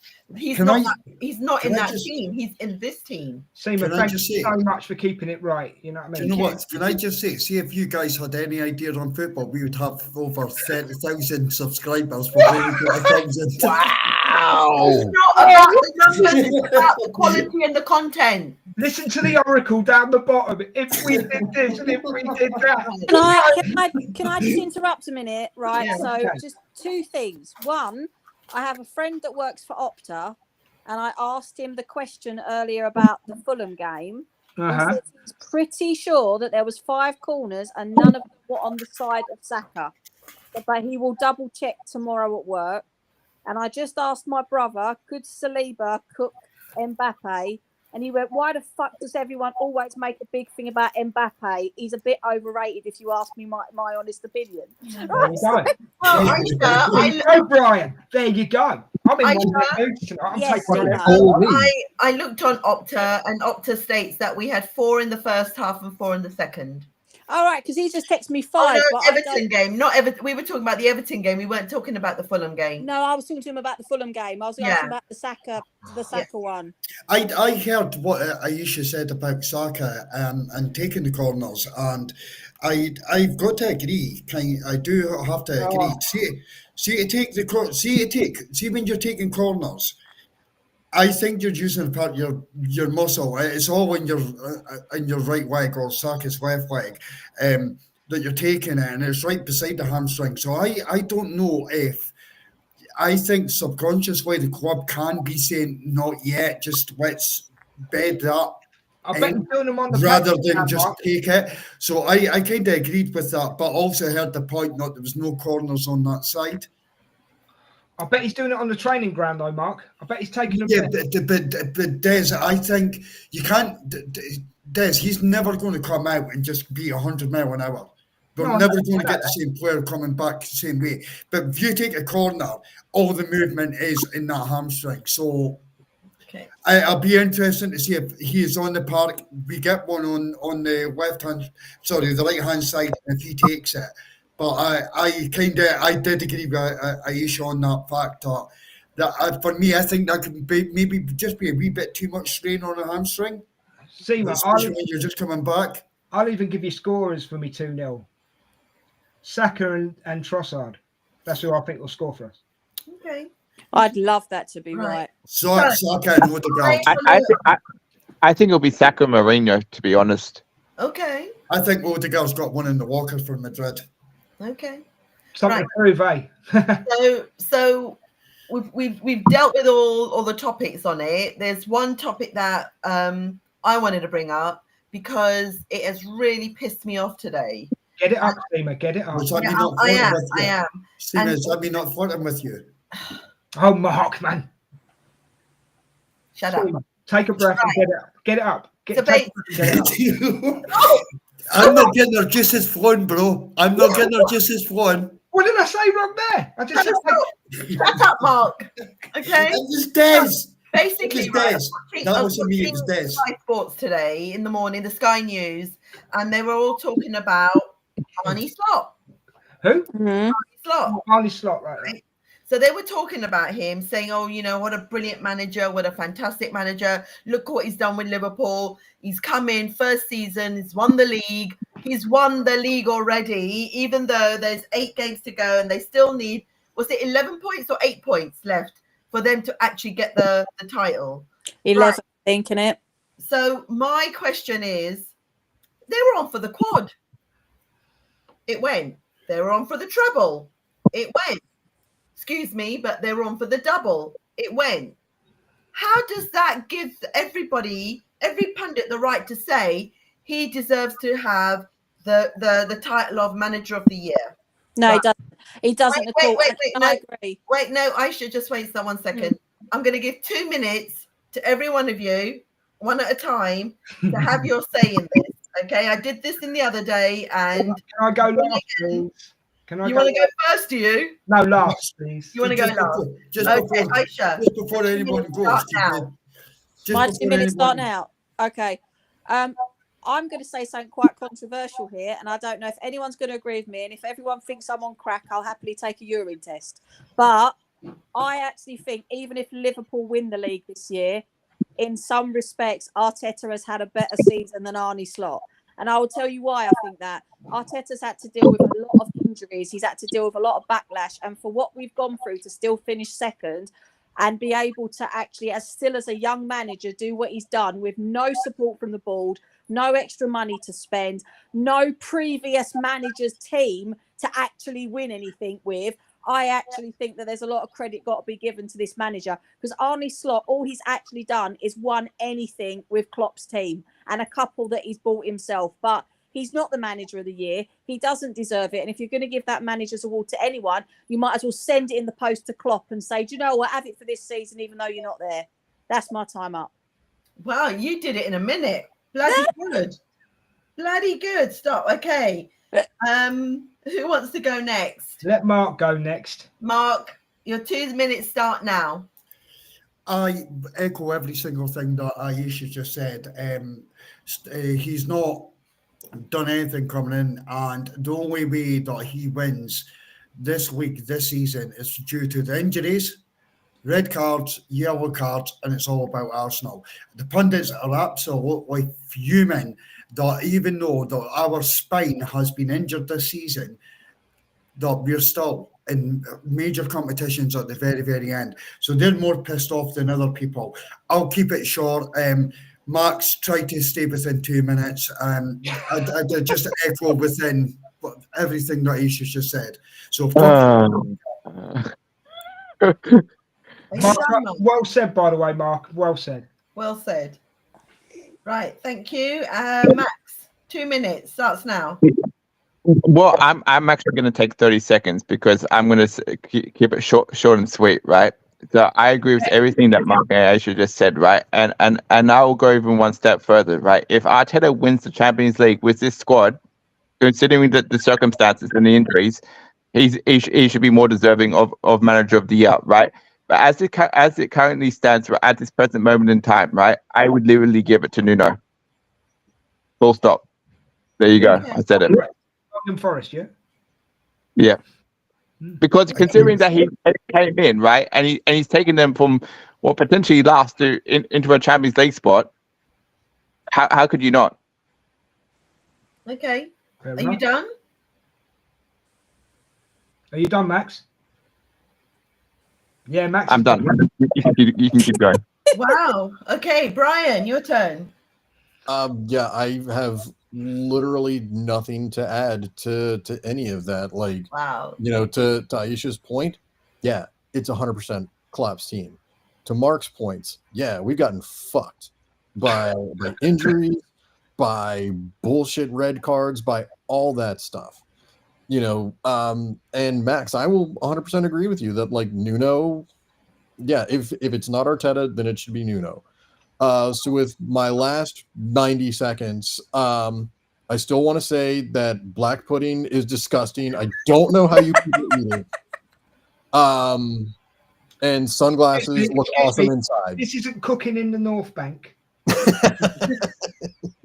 No, and my sunglasses look awesome. So with I'll give you that. And you also shit in the kitchen and you've got air conditioning. Hey, Brian, just a quick question. Is the reason why you're praising Mbappe a lot? Is it because of your sunglasses? No, it's a black pudding. Brian, I just said. It's Richard's turn. Richard, you've got the floor. This could. Yeah, well, look, I mean, Slot said the luxury of having Salah injury-free, not in the African Cups of Nations. Most penalties this season that they've been given, he's had a lot of luck. He's been consistent, but I think you look at Nuno, you look at Areola at Bournemouth, Silva at Fulham, Eddie Howe at Newcastle. They're all better shouts for the manager of the season this year. And that's pretty much it, really. Oh, very well done. Everybody, wow. Considering I'm giving everybody the floor, no one wants to take the hold floor. on. Everybody's time that they didn't have, can I have it? No, I'm joking. No, 2 minutes. I know 2 minutes starts now. Okay, so at the beginning of the season, everybody's going for the quad, are they not? Well, yeah. So Liverpool bottlers. Yeah. Because if Arsenal, if it happened to Arsenal, we'd be called bottlers.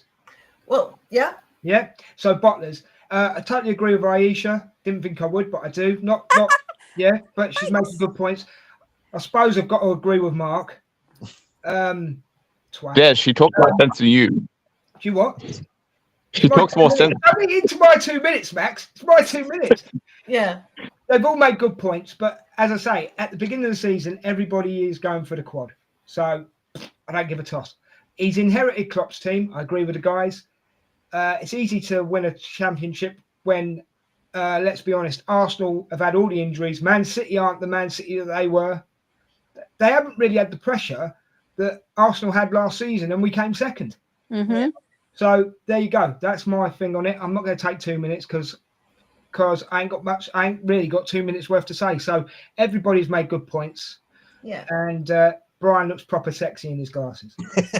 So in my reply to especially a certain pundit by the name of Sam Matterface, all right, really needs to go back and watch this last sort of like 4 minutes, because he is the silent Liverpool fan, and he was raving about how Arne Slot should be given the manager of the year because he's done such a great job, but forgot to realise about the quad, the treble, because everybody else is going for the treble too, you know, because it's the Carabao Cup, the FA Cup, every team goes for it. They got knocked out of the Champions League, right? So, and then also, he inherited a team that was already set up for him. So what did he actually do?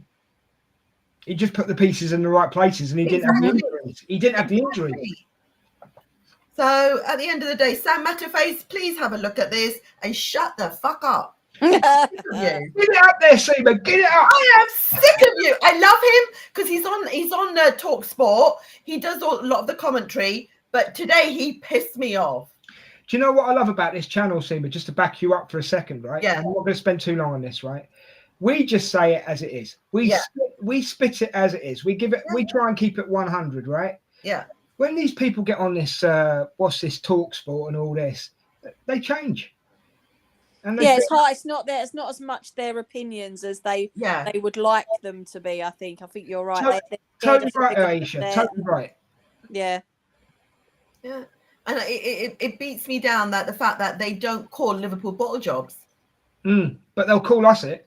Yeah. No. What pundit, right, or what radio DJ Talk Sport ever give Arsenal 100%? No, never.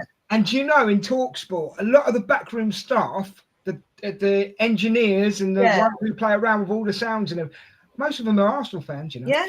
No, that is 100% true. Because when my mate was texting me who works for Opta, he said he's going to find out exactly what I need to know tomorrow because most of his team are Arsenal fans.